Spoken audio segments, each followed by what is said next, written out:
bienvenidos. Estoy muy agradecida por su tiempo y vamos a comenzar. Hoy vamos a hablar sobre el encuentro con el todo. Es ese momento, si ustedes recuerdan toda la publicidad de unidad, comenzaba hablando de una reconciliación con el todo y este es el capítulo óptimo que nos va a llevar a hablar sobre esa reconciliación. Entonces, nuevamente es muy importante que si no has visto los otros capítulos de la serie, los veas, porque esta es una serie secuencial y para que puedas entender lo que va sucediendo en cada capítulo, pues tienes que ver los capítulos anteriores y comprender de lo que se va hablando, porque vamos dando nuevos términos, nuevas formaciones. Es totalmente una nueva propuesta para poder observar al proceso de desarrollo psicoespiritual del ser humano. Entonces, en ese sentido, es muy importante, por favor, que si no has visto los capítulos, vayas a nuestro canal de YouTube y puedas verlos para poder estar al tanto de lo que vamos a hablar, porque si lo ves así como de entrada, puedes pensar que estamos diciendo barbaridades y que no tiene sentido nada de lo que estamos diciendo. Entonces, por eso te pido, por favor, que nos sigas y que puedas ver esta serie, que te des la oportunidad de verla desde un inicio para comprender. Y bueno, vamos a comenzar a hablar sobre este tema del encuentro con el todo o la reconciliación con el todo.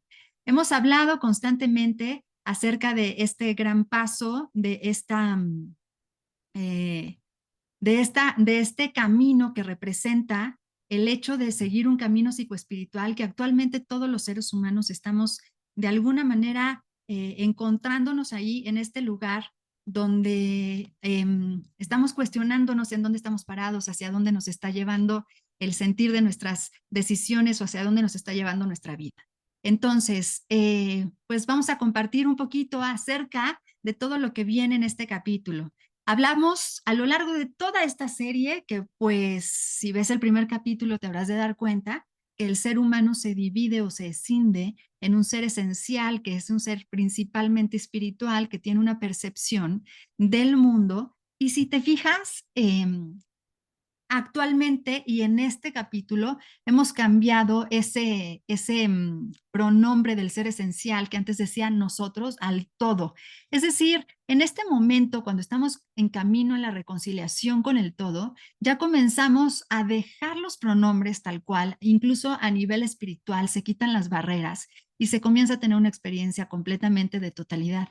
El ser humano, más allá de todo lo que hemos andado ya en esta serie, de hablar del yo, del tú, del ello y del nosotros, ahora va a comenzar a hablar del todo. Esta es una diferencia muy, muy importante, incluso dentro de la psicología transpersonal, porque en la psicología transpersonal lo que se había visto hasta ahora en las teorías era que el máximo pronombre o el máximo estado de la conciencia al que había llegado el ser humano era a contemplar el nosotros, como si nosotros fuéramos involucrados dentro de una misma experiencia, pero sin hablar de nosotros como una unidad. Eh, por eso es que aquí esta propuesta viene a traer esta percepción del mundo como el todo. Ya no estamos hablando de nosotros, sino estamos hablando del todo.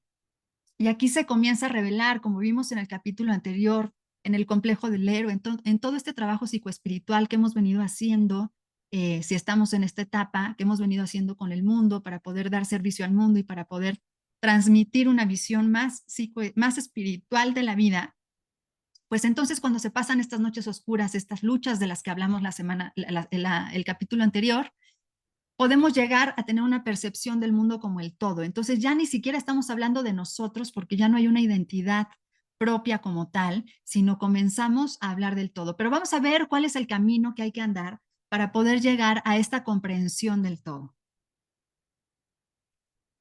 Hablábamos el capítulo anterior del complejo de héroe que nos hace atravesar por diferentes noches oscuras y que si estamos en el complejo del héroe y nos hemos puesto esta máscara y nos hemos comprado la idea de ser de alguna manera gurús, sanadores, guías o maestros, no nos permitimos atravesar una transformación más porque de alguna manera se pueden llegar a tener ganancias secundarias de esta postura del complejo del héroe, del gurú, del chamán, del guía. Pero si realmente en esta etapa del complejo del héroe nos permitimos avanzar más y nos permitimos llegar a un punto más profundo del ser, vamos a vivir noches oscuras todavía más oscuras, todavía de mayor penumbra, en donde vamos a comenzar a tener una confusión sobre la identidad propia, ya después de haber sido complejos de héroes, ya después de haber sido héroes, personas que llevan grupos, personas que enseñan, que guían, que llevan como ciertas enseñanzas, aún así van teniendo confusión sobre sobre la identidad propia. Y esto lo vamos viendo también en la vida de diferentes avatars, de diferentes religiones o de diferentes caminos espirituales, en donde pasan los gurús, los maestros por estas dudas, por estos miedos, por estas angustias y comienzan a tener una extracción del mundo, sensación de encierro en el cuerpo físico. Se extraen los avatars, los místicos se extraen del mundo y también las personas que, que están en el complejo de héroe, que se sienten salvadores o agentes de cambio del planeta o de la humanidad, comienzan a tener una noche oscura donde comienzan a dudar incluso de ese mismo papel de sanadores, de salvadores, de gurús, y eso los lleva a tener una extracción del mundo, a encerrar su cuerpo físico. Su cuerpo físico en sí mismo les pide aislarse del mundo. Comienzan a tener una pérdida de los sentidos. ¿Qué significa esto? Lo que miran deja de darles gusto, lo que prueban dejan de atraerles, dejan de disfrutar de la vida, comienzan a encontrarle el no sentido, pero a través de los sentidos también. Todo deja de tener cualquier sensación de placer o cualquier sensación de vínculo con la vida. En este momento, el que había sido el héroe, el que había sido sanador, gurú, comienza a reclamar a la vida, comienza a tener cuestionamientos hacia lo que sea que había tenido de concepto primordial de la vida, comienza a tener resistencias y comienza a decepcionarse y a tener un vínculo más de lucha, de pelea con la vida, ¿no? El entonces, ¿de qué se trata esto? Entonces, ¿a dónde hay que ir? Entonces, ¿qué sigue? Entonces, todo había estado mal, ¿no? Comenzamos a tener este tipo de diálogos que ya no sabemos ni a qué reclamarle. Hay una decepción de la vida, hay una pérdida de la apreciación de la vida misma y de los sentidos. Es decir, si un gurú, un maestro, un chamán que comienza a darnos líneas sobre la vida, de pronto comienza a tener estas dudas y comienza a purgar nuevamente su relación con lo divino, comienza a perder ahora su identidad de maestro, su identidad de agente de cambio, su identidad de héroe y comienza a tener aún una noche más oscura que las anteriores de las que habíamos hablado. Es decir, la persona comienza a quitarse, a verse obligada a quitarse las capas de ese ego espiritual o de ese ego psicoespiritual del que hablábamos el capítulo anterior. Y entonces esto es muy importante porque no estamos hablando de un momento tradicional de ser una persona de familia directamente este tipo de noche oscura. Esta noche oscura es un camino de la psicoespiritualidad, es un camino donde ya el ser humano decidió andar un camino de servicio, un camino donde ha dejado toda su vida atrás, ha dejado su familia, ha cambiado todos sus códigos, pero entonces ya habiéndolo abandonado todo se encuentra nuevamente perdido. Esta noche oscura desnuda al ser humano, le desnuda, le hace cuestionar de lo que ha aprendido. Una vez más, si el héroe no está dispuesto a andar un proceso de noche oscura en este momento, este es un punto de inflexión en donde el héroe puede decidir ponerse nuevamente la capa y comenzar a mentir al mundo, y es ahí donde existe el punto de cambio hacia la charlatanería. El, el, el, el gurú, el maestro, decide no continuar su camino y no ha entendido que esto se trata de un camino individual para llegar a lo colectivo de propósito, y ya que se ha creado cierta máscara o cierta imagen ante el mundo, pues decide no renunciar a eso y aquí comienza a hacer charlatanería. Si el individuo decide seguir adelante, entonces va a continuar con la noche oscura y va a comenzar con nuevas pruebas, otro tipo de pruebas en donde va a perder el gozo, se va a cuestionar su propio camino. Y el desafío más grande aquí va a ser confiar en la vida, confiar en algo superior, confiar en la totalidad, confiar en lo más divino. Su pulsión, su impulso se va a ir hacia renunciar a todo, pero como ya lo dejó todo, como ya destruyó, ya dejó al clan, ya está reconfigurando su vida, no tiene a dónde ir. Entonces tiene que renunciar, sabe que tiene un impulso hacia la renuncia, pero no tiene a dónde ir. Y entonces lo único que le queda es dejarse caer al vacío y tiene que abandonar la identidad espiritual que se había dado a partir de ese ego espiritual que se generó en lo que vimos en la experiencia anterior, en la experiencia de complejo de héroe. Entonces, fíjense que este es un camino muy complicado porque es un camino que muy pocas personas deciden continuar, porque es mucho más fácil quedarnos en la charlatanería, en eso de reconocimiento y de validación que nos había dado permanecer en el complejo de héroe, de gurú, de chamán, de maestro, y entonces nos impide purgarnos y continuar en la purga. Las personas que deciden dar este paso o este salto, pues llegan a tener una sensación de pérdida, de vacío. O sea, no es como que te entregas y sabes a dónde vas. Es como que te entregas y no tienes idea y por eso el desafío es confiar. Y cuando confías, aún hay más perdición, aún hay más vacío, aún hay una reconfiguración y una renuncia obligatoria a la identidad espiritual. Es decir, ese maestro, ese gurú, ese gran guía que yo creía que era, pues ahora está todo en una tela de juicio y todo comienzo a dudarlo y me veo obligado a soltarlo también, de modo que yo pueda regresarme a un estado de introspección profunda y nos comenzamos a convertir seres ermitaños. Mucho ojo, este estado no es un estado de depresión, es un tipo de noche oscura del alma que es muy, muy profunda y que nos hace encontrarnos con lo más divino de nosotros a través del paso de nuestras sombras. Entonces, este proceso nos va a llevar a extraernos del mundo, nos va a llevar a no querer tener ningún acceso, porque en el momento que yo tengo vínculo con las personas que alimentan mi máscara de gurú, de maestro, de sensei, de guía, yo más mentiras y más conciencia de la mentira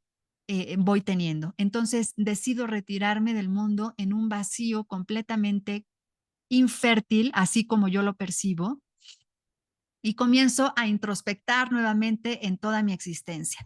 Cuando yo decido irme a este hoyo, ¿no? Comienza a purgarse mi ego psicoespiritual. ¿Y qué voy a experimentar? Una vulnerabilidad absoluta, emociones nuevas, una sensación de desamparo, una sensación de abandono de la vida. Comienza a creerse en un ser supremo, en un ser superior, en un Dios, en la vida, en el universo, y se comienza a reclamar por qué me estás abandonando. Se tiene un dolor del alma absoluto, se tiene una regresión, un estado de la conciencia de desamparo que tiene mucho que ver con un estado infantil, con ese estado del que hablamos en el capítulo primero de esta serie, en la sensación de desamparo que viene de la concepción. Es como un reclamo a la vida de por qué me dejas solo, no sé a qué le estoy reclamando, pero por qué me dejas aquí y por qué yo me siento completamente sin ningún eco. Ojo, en este momento y hasta ahora, como ustedes pueden ver, yo no he mencionado para nada el sanador interno. En este proceso, el sanador interno pareciera estar completamente escindido, separado, no presente, y la persona tiene una sensación de abandono, de autoabandono y de completo desamparo absoluto, lo que le lleva a una inmadurez emocional. Le lleva a este estado primario del ser de sentirse abandonado, separado de la totalidad.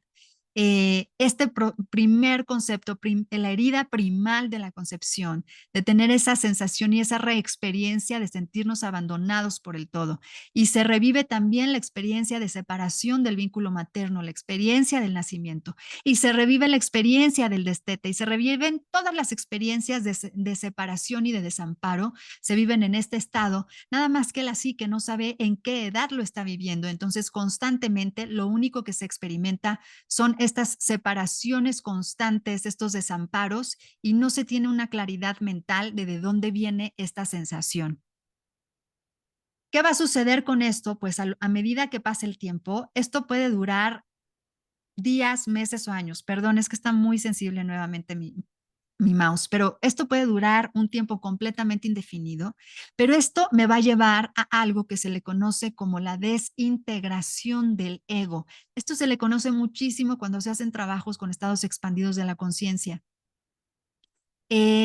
Existen dos formas de separarnos del ego. Una es desidentificarnos y otra es desintegrarnos. La desintegración es como un reseteo, es como un nuevo código del ser para transformarse completamente. Después de este tipo de noches oscuras o el atravesamiento de estas noches oscuras nos lleva a desintegrar el ego. Esos egos de los que hemos hablado, el ego inherente, que es el que me dice que debo existir, el ego primordial, que es el que me dice que yo tengo la capacidad de tomar decisiones, el ego primal, que es el que me dice que yo tengo una necesidad de tener un vínculo con el mundo, comenzando por la madre, el ego biopsicosocial, que es el que me dice que yo tengo que cumplir con expectativas, el self existencial, que es el que me hace dudar de mi crianza y de mi linaje y me hace emprender la búsqueda, el self integral, que es el que me hace estar ahí constantemente formándome nuevamente en estos procesos de trabajo interior. Y el ego psicoespiritual es que es el que me hizo sentir en algún momento un supergurú, pues todos esos se desintegran y dejamos de creer en nosotros mismos, no sabemos quiénes somos, nos perdemos, sentimos que todo lo que hemos hecho en nuestra vida deja de tener sentido, deja de tener razón y decidimos tomar un camino completamente distinto. Es más, deseamos ya no existir. Deseamos morir. Esto es muy peligroso porque también dentro de todos los escritos de nuestros místicos que han hablado de estos estados de la conciencia, pues hablan de un impulso hacia el suicidio, es un impulso hacia la muerte. ¿Por qué tendríamos un impulso hacia dejar de existir? Porque realmente lo que está haciendo nuestro sanador interno, nuestro espíritu, es pidiendo que muera toda la identificación que habíamos tenido con todos estos constructos, con todos estos mitos, arquetipos, creencias e ideas que habíamos introyectado a lo largo de nuestra vida. Ni siquiera funciona que nosotros nos hayamos sentido gurús o maestros de alguien. Entonces, ¿qué va a pasar con todas mis tecnologías? Mis tecnologías en manifiesto se van a ir hacia la reconciliación.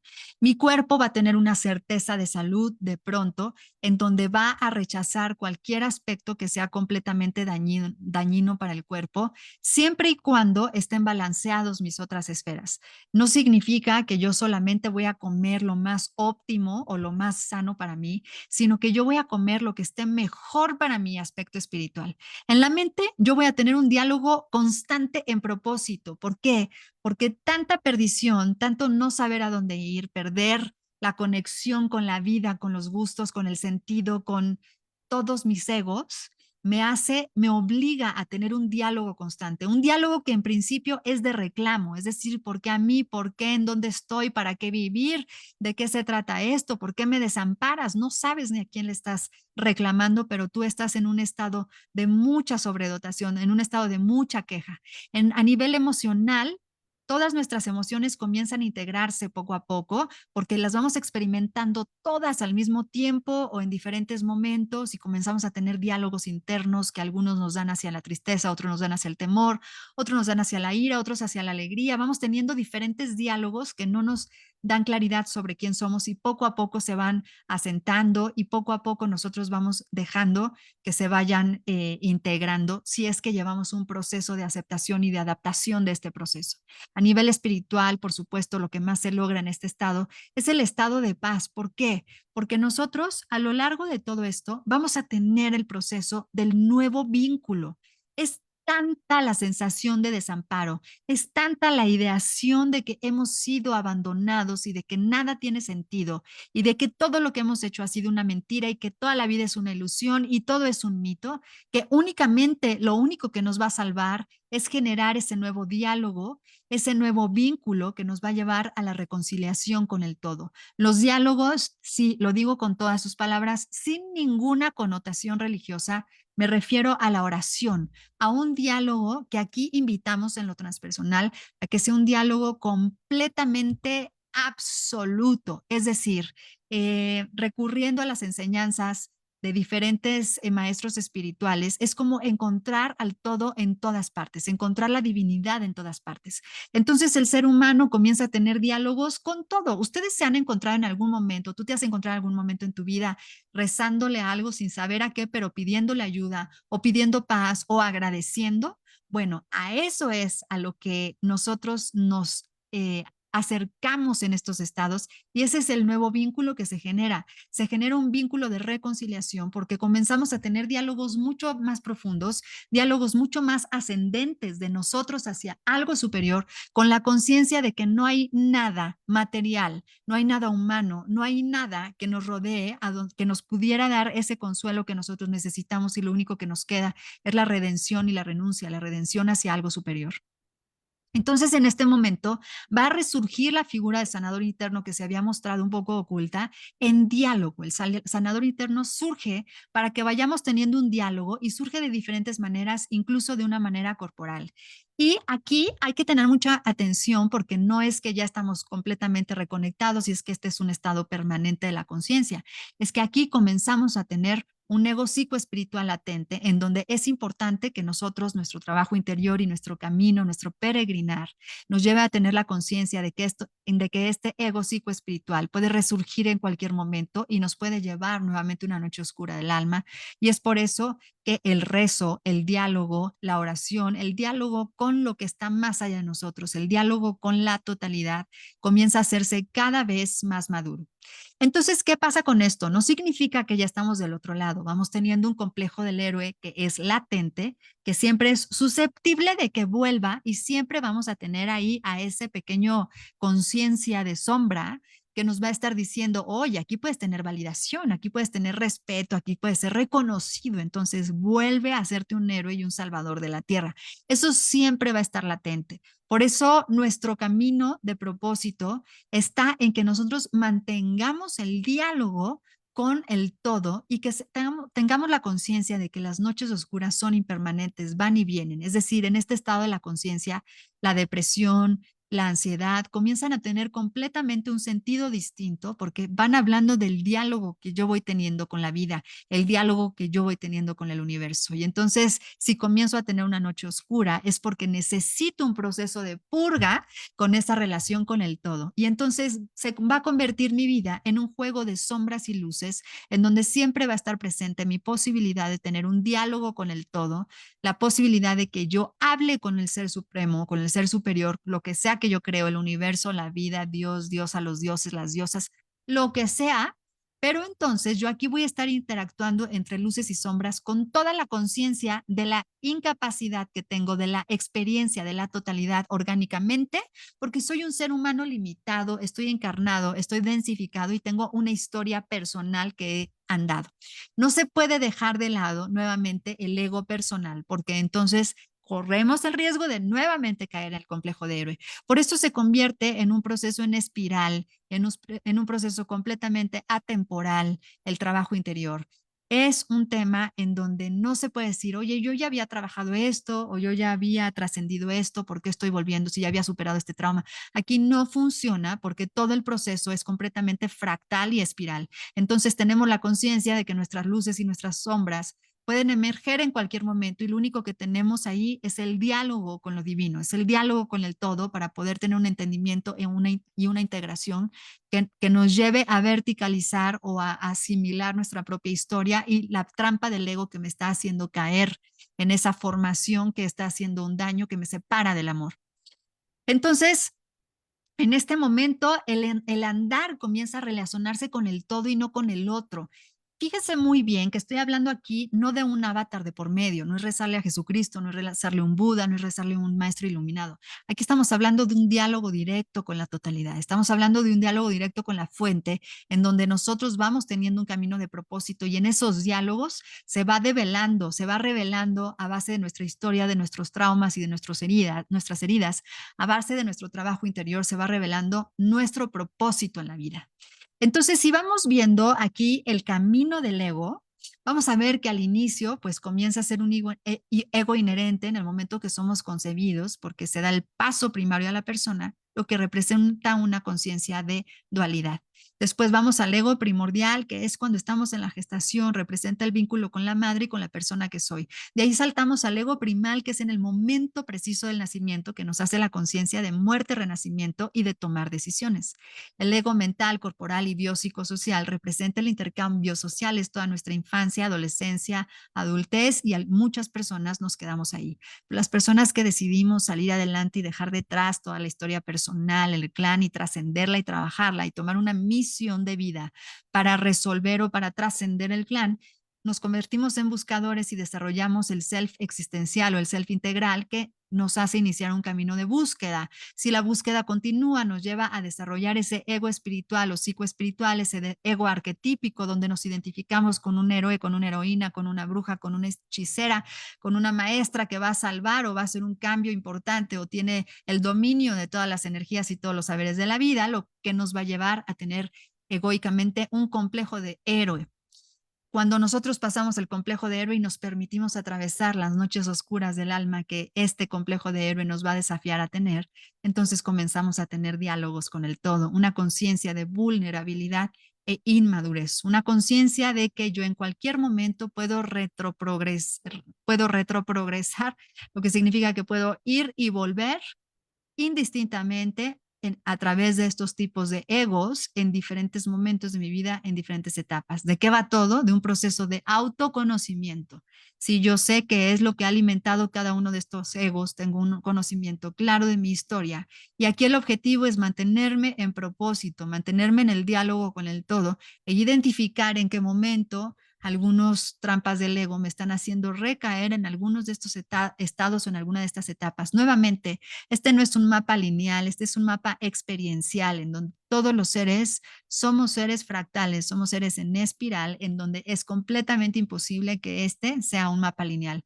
Lo único que sigue la línea del tiempo hasta el momento del desarrollo humano es el crecimiento biológico, pero el desarrollo del mapa psicoespiritual continúa y es completamente retroprogresivo. Podemos regresar y avanzar en cualquier momento a cualquiera de estas etapas. Nadie está en la cima, nadie lo ha trascendido todo, nadie está iluminado, nadie está completamente escindido de su normalidad humana. Todos somos seres humanos en este barco y en esta misma posibilidad de trascender o de no trascender.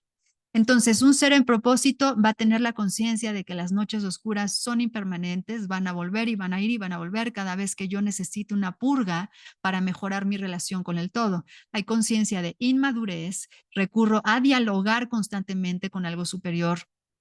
Tengo un vínculo con el todo, tengo un vínculo con algo que es como la fuente de la vida, y decido tener un camino de siembra en donde yo tengo completamente la conciencia de mi vulnerabilidad. En este estado, por ejemplo, el ser esencial va a tener una congruencia con las esferas. Aquí ya estamos entendiendo, estamos dejando que cada una de las esferas haga su propio trabajo. Si mi cuerpo está teniendo un proceso corporal de una enfermedad, de un padecimiento, de un síntoma, entonces yo ya tengo la conciencia de que ese es mi cuerpo y mi cuerpo tiene su propia inteligencia y habrá de desarrollar los mecanismos adecuados sin que mi mente interfiera. Se trabaja la mente en lo independiente, las emociones en lo independiente, y eso permite que el espíritu se pueda manifestar o que el ser esencial pueda manifestar sus demandas con mayor claridad. Ahora, el sanador interno se mantiene en este estado, en un diálogo constante en donde nos va diciendo es momento de dialogar con el todo, es momento de retraerte, es momento de escucharte, es momento de recurrir a tu historia. Vas teniendo un diálogo constante con ese sanador interno que te va dando la pauta de tu trabajo interior constante. Los estados expandidos son frecuentes e involuntarios. En cualquier momento puede haber revelaciones, estados expandidos repentinos, escuchas, diferentes tipos de canalización, diferentes tipos de visiones. Es por eso que aquí se puede confundir psiquiátricamente con algunos temas de esquizofrenia, de alucinaciones, de cuestiones que le llaman alucinaciones, pero aquí se les llama diferentes formas de percepción. Y aquí podemos tener muchas diferentes formas de tener un diálogo con el todo. Y dependiendo de pues cómo está nuestro cerebro, dependiendo de cómo nos encontramos, es que vamos a tener diferentes formas de percepción. Por otro lado, el ser humano se va a encontrar en una relación con el todo, va a tener diálogos profundos, va a desidealizar a la criatura.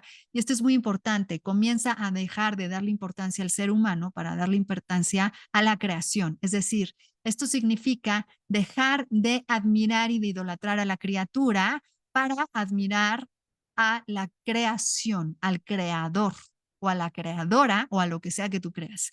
Dejamos de idealizar a seres humanos y tenemos la compasión, la empatía, lo que sea. Cuando se llega a este estado, se comienza a desarrollar un estado de igualdad en donde se desarrollan todos estos valores espirituales de humildad, gratitud, empatía, compasión, amor, escucha, conciencia de colectiva, ¿no?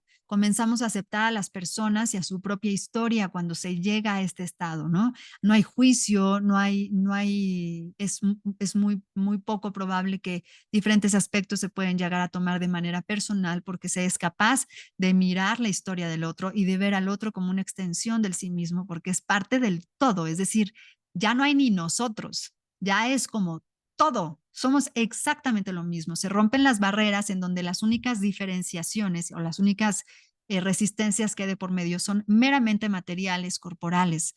Fuera de ahí, el estado de la conciencia es muy de atravesar y de poder permear y sentir y percibir todos los estados de mi propia conciencia, de mi propio ser que puedo experimentar a través de la vivencia del otro.